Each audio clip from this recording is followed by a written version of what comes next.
Spellbreak is a new battle royale with some RPG aspects where players fight with magical projectile spells and sorceries rather than guns that almost every other battle royale offers. But you're probably thinking, another battle royale? In an oversaturated genre, battle royales give me a headache too, but although it is another battle royale, its uniqueness and implementation of various things that RPG players have embraced is what makes me love the game. There are 6 elements: fire, frost, lightning, stone, toxic, and wind.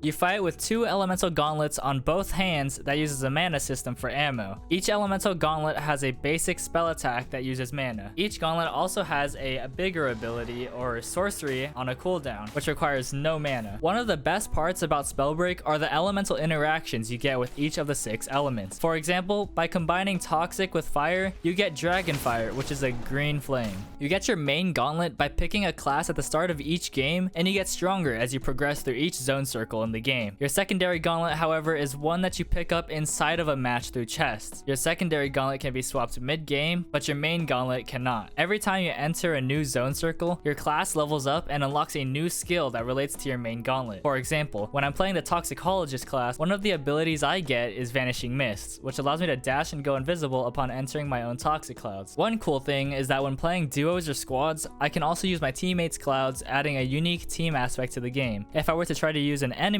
cloud, it would not work and would just deal damage to me instead. Okay, so a brief recap. 6 elements, 2 elemental gauntlets. Your main gauntlet is given to you at the start of the game through the class system, and you shoot spells that cost mana and throw sorceries that don't cost mana but instead are placed on a cooldown. You can combine spells and sorceries to add a new layer of depth in combat, and your main gauntlet that comes from your class gets stronger throughout the game. Your secondary gauntlet does not. Whatever you pick as a secondary gauntlet can enhance your playstyle and cover weaknesses that your main gauntlet has. Moving on to Spellbreak's rune system. Runes are what makes Spellbreak in my opinion. It provides you a bunch of movement options that can both help you traverse the map faster and help you in combat. Some runes are better at going longer distances on a longer cooldown, which is useful for getting around the map faster, while other runes cover shorter distances on a shorter cooldown. Runes do not take mana to use, but instead are on a cooldown. The runes in the game add so much depth that it makes each fight feel different, even beyond the fact that there are 6 elements and classes. The looting and gearing in Spellbreak is also unique. The 3 pieces of gear that you find on the ground besides gauntlets and runes are amulets, belts, and boots. Amulets increase your maximum mana that lets you shoot more spells before running out of mana. Belts increase your maximum amount of armor, which is basically shields. In every other game, it's just another health bar. Boots increase how fast you can run. As a player, these 3 pieces of gear are necessary to perform well towards the mid to end game of each match. Some pieces of gear actually matter more depending on which class you are playing. There are 5 rarities: common, uncommon, rare, epic, and legendary. In terms of colors, it goes white, green, blue, purple, and gold. Besides gear, upgrading gauntlets and runes increases its effectiveness with diminishing returns. For example, for the teleport rune, the cooldown based on rarity goes down from 22 seconds to 18 to 15 to 14 to 13. Notice how the big jumps in cooldown are from upgrading from common to uncommon and uncommon to rare. Due to the fact that upgrading only increases a rune or gauntlet's effectiveness with diminishing returns, you only really need to look for rare instead of going for epic or legendary rarities. This is great because it makes the game less loot dependent, and most of the time you won't be dying to someone who has a higher rarity gauntlet than you by the mid game. So another recap. Everything can be found from chests with 5 rarities. There are 3 pieces of equipment: amulets, belts, and boots. These do not suffer from diminishing returns and therefore increase your stats at a linear rate. Upgrading runes decrease only the cooldown, and upgrading your elemental gauntlet will decrease the mana cost of your basic spells and make spells do more damage. It does not affect your sorcery cooldown or damage. Next up, classes and talents. Before the start of each game, you have to pick one of 6 classes that correlate to one of 6 elements. The classes are Stone Shaper, Pyromancer,